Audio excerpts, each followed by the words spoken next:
हमारे मन में गंदे विचार क्यों आते हैं? हम नहीं चाहते हैं, फिर भी गंदे विचार आते रहते हैं। लेकिन क्यों? मन ही हमारा सबसे बड़ा शत्रु है और मन ही हमारा सबसे बड़ा दोस्त। जब हम मन के हिसाब से चलते हैं तो मन हमें भटका देता है, और जब हम अपनी मन को संतुलित कर लेते हैं तो हम सब कुछ अपनी ज़िंदगी में पा लेते हैं। हम अपने मन में आने वाले गंदे विचारों को रोकने की कोशिश करते रहते हैं, लेकिन हम जितना ही मन में आने वाले विचारों को रोकने की कोशिश करते हैं वो उतना ही बढ़ते जाती है। आप जितना ही जिस चीज़ से दूर भागने की कोशिश करेंगे वो उतना ही आपके पास आती है। इसलिए उस चीज़ पर भागो मत, उस चीज़ पर संतुलन कायम करो।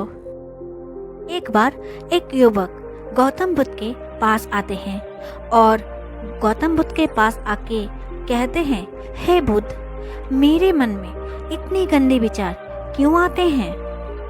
वो युवक कहता है कि मैं चाहता हूँ कि मेरे मन में गंदे विचार आए, पर मेरे मन में हमेशा कामना वासना के विचार चलते रहते हैं और मैं इसके बारे में सोच सोच कर परेशान हो गया हूँ और मेरी ऊर्जा, मेरा समय इसी के बारे में सोचकर नष्ट हो जाती है।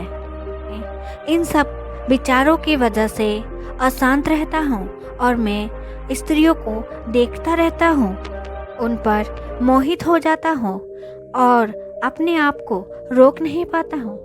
ये सब सुन के बुद्ध मुस्कुराए और बोले। बुद्ध ने उस आदमी से पूछा, क्या तुम्हें पता है कि ये कामना वासना होती क्या है?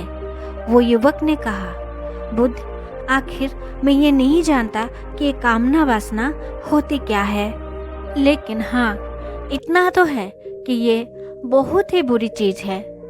फिर बुद्ध ने उस आदमी से कहा, पहले तुम्हें ये समझना होगा कि प्राकृतिक रूप से जो भी चीज़ हमारे अंदर है वो बुरे नहीं है, उसकी कुछ ना कुछ ज़रूरत है। वासना कोई बुरी चीज़ नहीं है, वो तो हमारी अंदर की भावना है जो हमें किसी न किसी चीज़ की एहसास कराती है। फिर हम उसी चीज़ को पाने के लिए उसी चीज़ पर आकर्षित हो जाते हैं। जैसे तुम्हारे पास धन की कमी है और तुम्हें धन पाने की वासना उत्पन्न हो जाएगी।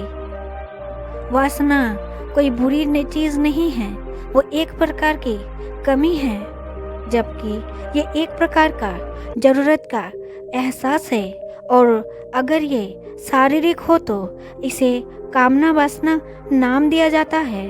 उस युवक ने कहा कि बुद्ध, मुझे आपकी कामना वासना के बारे में बताई हुई बात तो समझ में आ गई, लेकिन आप मुझे यह बताइए, ये आती कहाँ से है और कैसे आती है? गौतम बुद्ध ने उस युवक को बताया कि ये कामना वासना कहीं से आती नहीं है, तो हमारे अंदर ही होती है और इसकी ज़रूरत भी होती है, नहीं तो मानव जाति का विचार कैसे होगा? युवक ने कहा, ये अगर हमारे अंदर ही होती है और इसकी ज़रूरत भी होती है तो लोग इसे बुरा क्यों कहते हैं? बुद्ध ने कहा, यही तो समस्या है, लोगों ने इसे कामना वासना को गलत रूप से ले लिया है, इसे छिपाने की और दबाने की कोशिश करते हैं। कामना वासना गलत नहीं है, अपितु इसे गलत तरीके से प्रयोग करना गलत बात है। लोग जिसे प्रेम करते हैं उसी के लिए जीने लग जाते हैं और उसे पाना ही अपना लक्ष्य बना लेते हैं, उसी के बारे में सोचते रहते हैं, तो ये गलत है। बुद्ध ने उस युवक से कहा, क्या तुम्हें पता है कि जानवरों में भी कामना वासना होती है?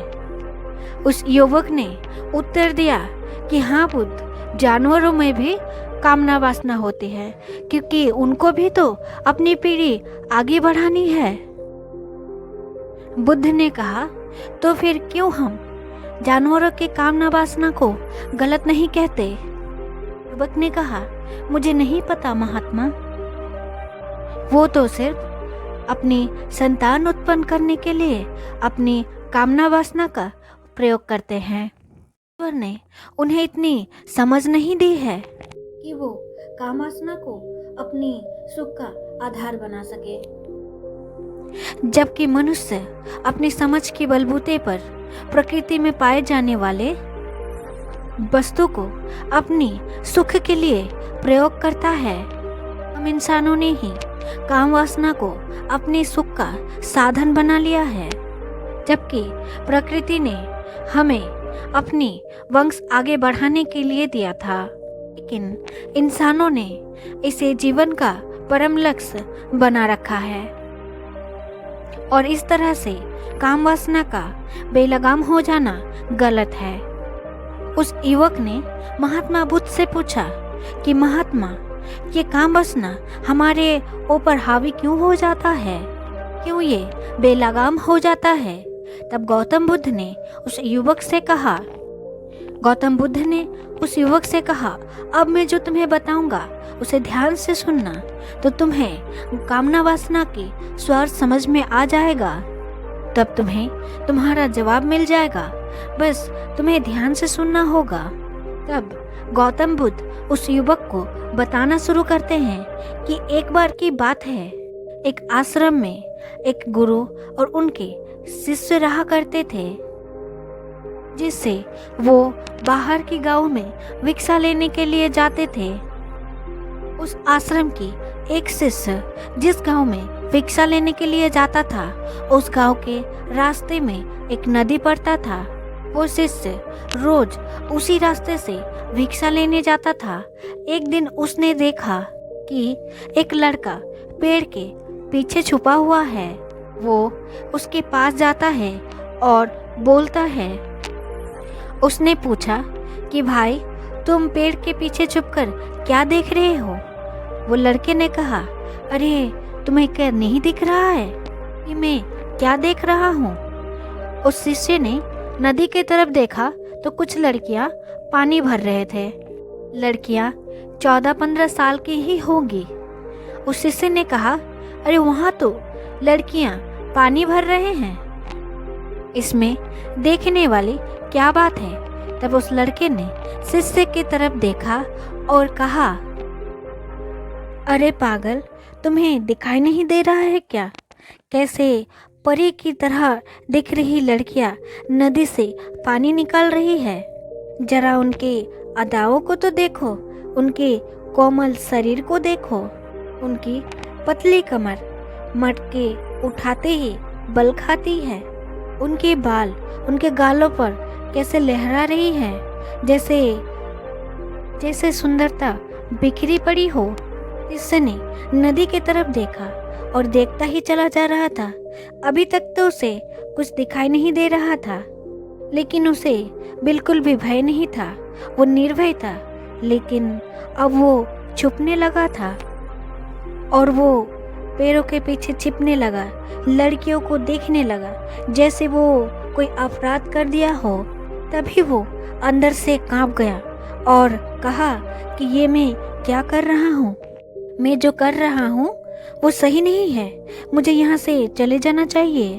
और वो जल्दी से वहाँ से चला गया और वो आश्रम पहुँच जाता है और आश्रम जाके वो अपने कार्यों में लग गया।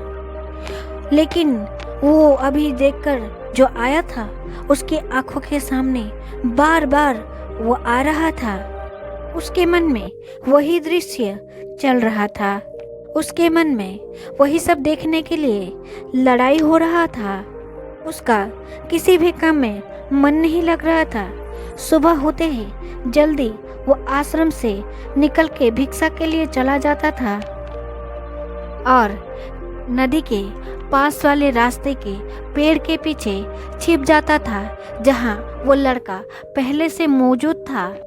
उसके साथ मिलकर लड़कियों को छुप छुप कर देखता था। फिर वो रोज ऐसा ही करता था और ये उसका काम बन गया था। अब उस शिष्य का मन किसी भी काम में नहीं लग रहा था। वो हमेशा कुछ न कुछ विचारों पर उलझा रहता था। आश्रम के कार्यों को ठीक से नहीं कर पा रहा था। ना तो वो ठीक से सो रहा था, ना ही वो ठीक से खाना खा पा रहा था। उसका मन विचलित हो गया था और उसके मन में बार बार उन लड़की को देखने के लिए ललायत हो उठ रहा था। जब गुरु शिक्षा देते तब उसके मन कहीं और विचारों में खोया रहता था।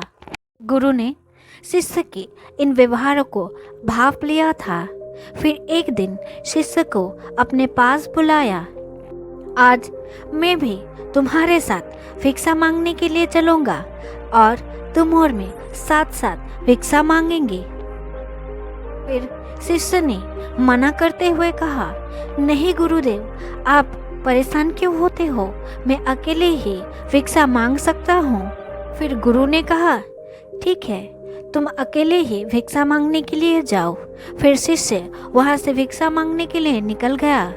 शिष्य के जाने के बाद गुरु भी निकल गए और उस शिष्य के पीछा करने लगे। वो कहाँ जाता है, किससे मिलता है, ये सब देखने के लिए गुरु शिष्य के पीछे पीछे चलते रहे। थोड़ी देर बाद गुरु ने देखा कि शिष्य किसी लड़के से मिला और पेड़ के पीछे छिप गया और पेड़ के पीछे छुपकर कुछ देख रहा है।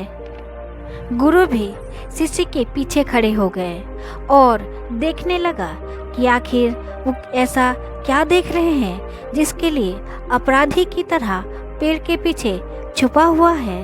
फिर गुरु ने देखा कि उनके शिष्य नदी की तरफ देख रहे हैं, जहाँ पर लड़कियां नदी से पानी भर रही है। गुरु ने कहा कि शिष्य, क्या तुम इन लड़कियों से भी भिक्षा लोगे? शिष्य ने गुरु की आवाज़ सुनते ही घबरा गया। उसके पसीने छूटने लगे। वो थर थर कांपने लगा, जैसे कि किसी को चोरी करते हुए पकड़ लिया हो। उस शिष्य की हालत खराब हो गई। वो कुछ भी नहीं बोल पा रहा था और जो दूसरा लड़का था वो उसको छोड़कर भाग गया था। शिष्य घबरा गया था। उसके मुंह से टूटे फूटे शब्द ही बाहर निकल रहे थे। नजरें भी नहीं मिला पा रहा था। गुरु ने शिष्य की तरफ देखा और कहा, मेरा शिष्य तो निर्भय था, उसे किसी चीज का डर नहीं था। ये क्या, तुम तो कांप रहे हो? शिष्य ने कहा, मुझे माफ कर दो गुरुदेव, इसमें मेरा कोई दोष नहीं था। उस लड़के ने मुझे बहका दिया था, लेकिन मैं वादा करता हूँ कि आज के बाद मैं ऐसा दोबारा नहीं करूँगा। मुझे माफ कर दीजिए। गुरु ने कहा कि कोई बात नहीं, ठीक है, लेकिन ये याद रखना कि हम जैसा संगति करते हैं हमारा रंग वैसा ही हो जाता है।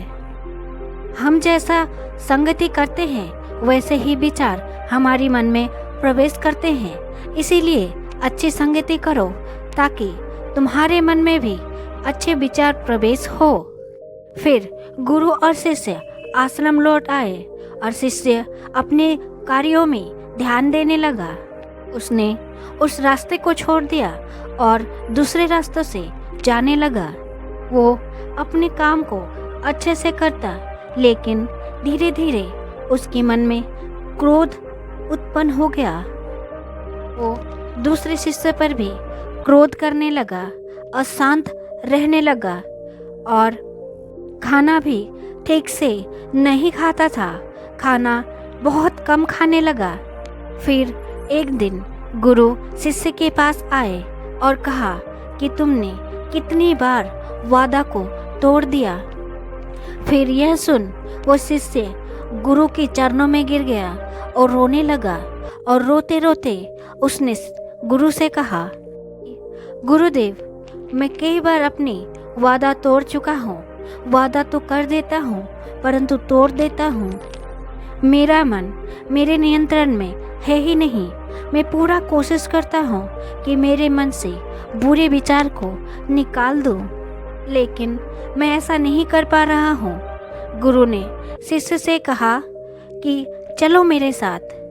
गुरु शिष्य को बगीचे में लेकर गए और कहा, देखो यहाँ पर कई नालियाँ बनी हुई हैं जिससे नदी का पानी इन पौधों तक आ रहा है। नदी की निरंतर प्रवाह की वजह से आ रहा है। गुरु ने कहा, क्या तुम इस बहाव को रोक सकते हो? शिष्य ने कहा, हाँ गुरुदेव, मैं इस बहाव को रोक सकता हूँ। फिर शिष्य ने थोड़ी सी मिट्टी उठाकर नाली में डाल दिया। थोड़ी देर के लिए बहाव रुक गया, लेकिन थोड़ी देर बाद वो रेत से पानी ऊपर आ गया। गुरु ने कहा, अरे ये क्या, पानी तो बाहर आ गया। फिर शिष्य ने कुछ कंकड़ पत्थर उठा के फिर डाल दिए, लेकिन थोड़ी देर फिर पानी रुक गया। फिर थोड़ी देर बाद उस कंकड़ पत्थर से भी पानी ऊपर आ गया। गुरु ने कहा कि शिष्य, ये तो बाहर आ गया, तुम तो कह रहे थे रोक दोगे। क्या हम किसी भी प्रकार के सोच को रोकना चाहे तो रोक सकते हैं? शिष्य ने कहा, कोई बात नहीं गुरुदेव, मैं इस पानी को तो रोक के जरूर दिखाऊंगा। फिर उस शिष्य ने बड़ा पत्थर लेकर उस नाले में डाल दिया और पानी रुक गया। फिर शिष्य ने कहा, देखा गुरुदेव, मैंने कहा था ना पानी को रोक दूंगा, देखिए पानी रुक गया। मैंने जो कहा था मैंने कर दिखाया। गुरुदेव मुस्कुराए और कहा, अच्छा जरा ध्यान से देखो, क्या पानी रुक गया क्या? वो तो पीछे की नाली को तोड़कर बाहर आ गया और अगल बगल से बह रहा है। और ध्यान से देखो, ये पानी पत्थर के बगल से आ गया और पानी अपनी रास्ता बदलकर आगे आ गया। फिर गुरु ने जैसा कहा वैसा ही हो रहा है। गुरु ने शिष्य को समझाया कि तुम्हारे साथ भी तो ऐसा ही हो रहा है, तुम भी तो वैसे ही प्रयास कर रहे हो, बड़ा से बड़ा प्रयास कर रहे हो और हर बार तुम्हारा प्रयास टूट रहा है और ऐसा ही टूटता रहेगा। तुम कितना भी बड़ा पत्थर क्यों ना रख दो, पानी अपना रास्ता बना ही लेगा। शिष्य निराश हो गया और फिर उसने गुरु से पूछा कि हे गुरुदेव, क्या इन गंदे विचारों से छुटकारा पाया नहीं जा सकता और ये विचार ना आए? गुरु ने शिष्य को नदी के पास ले गया जहाँ से बगीचे में पानी आ रहा था। फिर गुरु ने कहा, यही नदी से बगीचे में पानी जा रहा है, क्या हम यहीं से उस पानी को रोक दे जाने के लिए, तो क्या हम नहीं रोक सकते? शिष्य ने कहा, हाँ गुरुदेव, ऐसा हो सकता है, मैं यहीं से पानी को बंद कर देता हूँ, फिर पानी जाएगा ही नहीं, आगे के बगीचों में पानी जाएगा ही नहीं। फिर शिष्य ने नाली को पत्थर और मिट्टी डाल डाल के पानी जाने रास्ते को बंद कर दिया। फिर शिष्य ने गुरु से कहा कि गुरुदेव, मैंने पानी जाने वाले रास्ते को बंद कर दिया है, अभी बगीचे में पानी जाएगा ही नहीं। फिर गुरु ने शिष्य से कहा, इससे पानी अगर पेड़ पौधों में नहीं जाएगा, बगीचे में नहीं जाएगा, तो पेड़ पौधे कैसे जीवित रहेंगे? उन्हें पानी की आवश्यकता है। उन पेड़ पौधों में कुछ पौधे ऐसे भी हैं जिन्हें रोज पानी की आवश्यकता है, उनका क्या होगा? वो तो मर ही जाएंगे, हमें पानी को खोलना ही होगा। शिष्य ने गुरु की बात सुनकर पानी का रास्ता खोल दिया। फिर गुरु ने शिष्य से पूछा, शिष्य, अगर हम पूरी नदी के पानी को बगीचे की तरफ मोड़ दे तो क्या होगा? शिष्य ने कहा, गुरुदेव, पूरी बगीचा ही और पेड़ पौधे सारे गल जाएंगे, वहाँ पर कुछ भी नहीं बचेगा।